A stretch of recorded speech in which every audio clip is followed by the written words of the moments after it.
This is a quick list tutorial for anyone who's bookbinding and a reminder for myself, because when I change up different bindings, I sometimes get going on the process and get ahead of myself and glue fabric down before I was ready or something, and then I have to go back and fix it.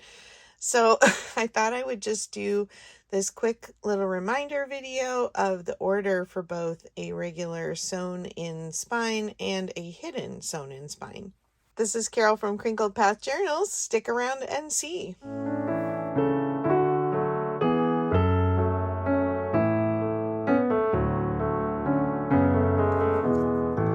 First, we're going to cut off the original spine. I cut as close to the original book board as I can. Usually we're cutting the spine because we need the book to be bigger. I use chipboard. This is from an old game board box. Make it the same height as the book. You can measure or you can eyeball it. Then I'm going to clean up anything on the edges that is frayed. This will be a flat back straight spine. The other option would be to go with something a little lighter weight. And I tend to use this if I want a curved hidden spine.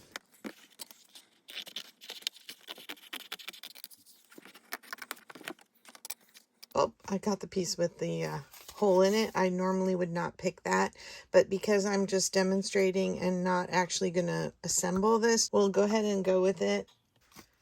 So for a rounded spine with the thinner cardboard, you are going to score this at 1/4 inch widths. And it doesn't matter how many signatures you have or how far apart you like to space your signatures. Go ahead and score it regardless of that. So for a rounded spine, once I score it, then I'm going to fold it on each of those lines.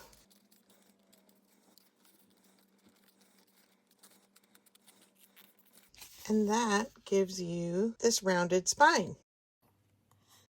And when you're doing a hidden spine, you need both the outer spine that's going to show and the inner one. So you should cut 2. And it's okay to go ahead and use the thinner cardboard. It will mold a little more to that curve if you use something thinner.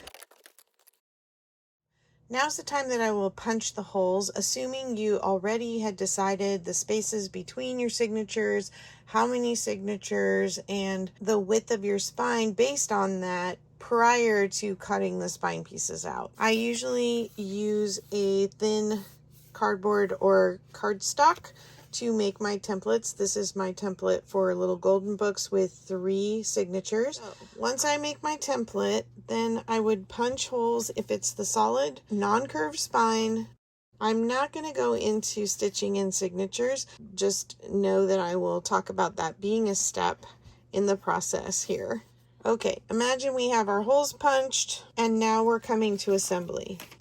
So for our solid spine, and whatever the width of the thickness of the spine, at least that much and maybe just a smidge more should be a gap that you leave in there.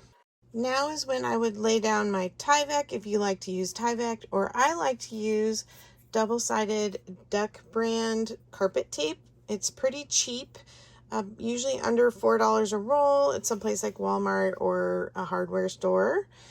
And I cut these 2 pieces of paper to represent my carpet tape because it is super sticky, and since I'm showing you 2 different kinds of spines, I'll just use this as a replacement to show you where it goes in the steps.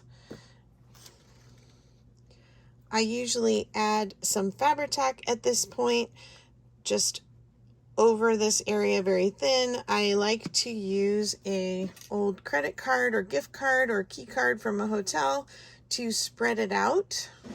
Then I will put the sticky side down of the carpet tape over the gaps where it's going to fold. And I cut the carpet tape the length of the inner paper because you don't want it sticking up on the edge or over the edge because it'll make stickiness on the outside of your journal. So I'm going to do that. And if you have a signature that is sewn in the middle, you can actually leave a gap over those holes. It makes it easier to sew in the signature. You can and will have to sew through this double-sided tape. But now there's two ways to do fabric. My preference is to get a very long strip that is just a little more than twice the height of the book. But if you only have little scraps, you can do it this way.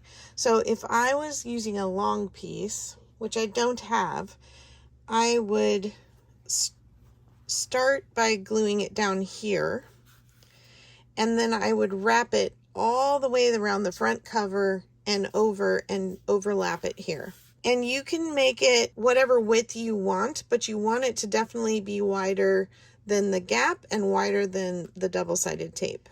If you don't have a piece that's long enough to go all the way around the book, then you cut two pieces that are the same size as the tape, which I usually go with this inner paper size.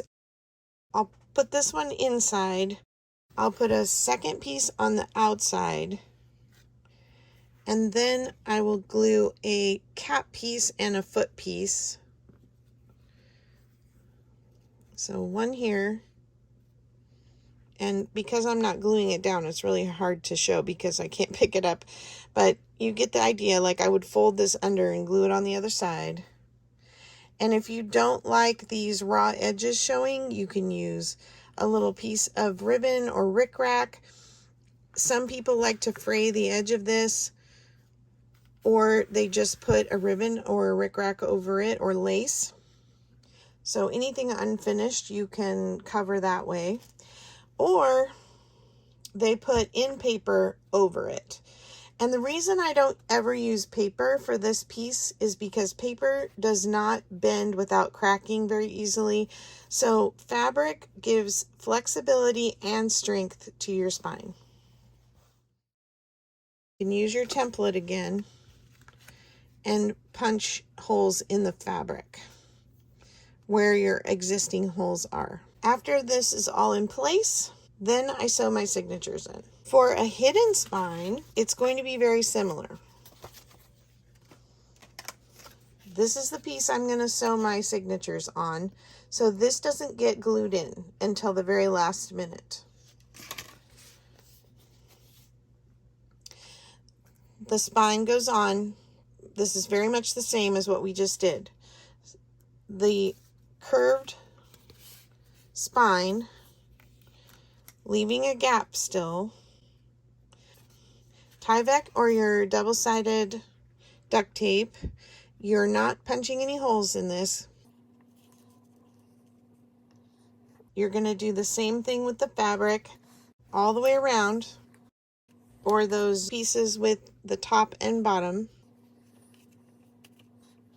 Then you're going to take your piece that you're actually going to sew your signatures into, take a little fabric tack, thinly swipe on the card, and cover it with a matching fabric. It doesn't matter if the pattern's not going to match up exactly. You're going to glue some fabric on there, and it's okay if it hangs over a little bit. You can trim it, or you can leave it hanging over a little bit. It's fine either way. I'm then going to punch my holes with my template, sew my signatures to this, which in a lot of cases, I find it easier to sew a signature onto this little piece of card than dealing with the whole book while you're trying to sew in stuff. Once the signatures are sewn in, let's pretend these are signatures. They're sewn on like this. And then I've got glue all over the back of it and another piece of carpet tape. And I am going to very carefully and accurately, let me get rid of this fabric so you can see. I am going to be very deliberate and careful to exactly line that up before I set it down. Because once that is stuck in, it is stuck in for life. Okay? And it's easier to do when you're working with the spine that's already stuck together with that fabric. Okay, a quick rundown for our flat back spine. where it is not going to be hidden. You're going to see the stitches on the outside. A heavy cardstock, the height of the book, leave a gap, punch your holes with a template, a little bit of Fabri-Tac, your double-sided carpet duct tape, a little bit of Fabri-Tac, fabric either wrapped all the way around or two pieces with a top and bottom, and that's going to get held on by your Fabri-Tac, put on thinly with a card, then sew in your signatures. My curved spine, my double-sided duct tape, my fabric wrap. It can go all the way around or it can be 4 little pieces. Fabric onto the piece of cardstock that I am going to sew my signatures to. Punch the holes from my template. Sew my signatures on. Then on the back side, once they're sewn in, I'm going to cover the strings with my double-sided tape and Fabri-Tac. And then I'm going to adhere them, center them in the spine.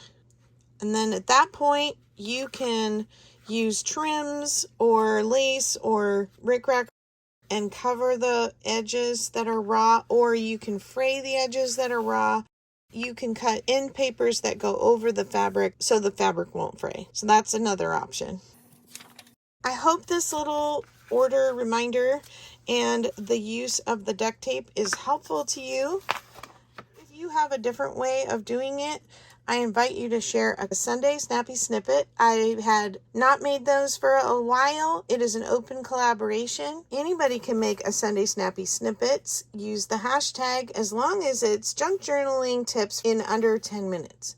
And it's okay if your video is a little longer than 10 minutes, as long as the hint or tip is 10 minutes to watch.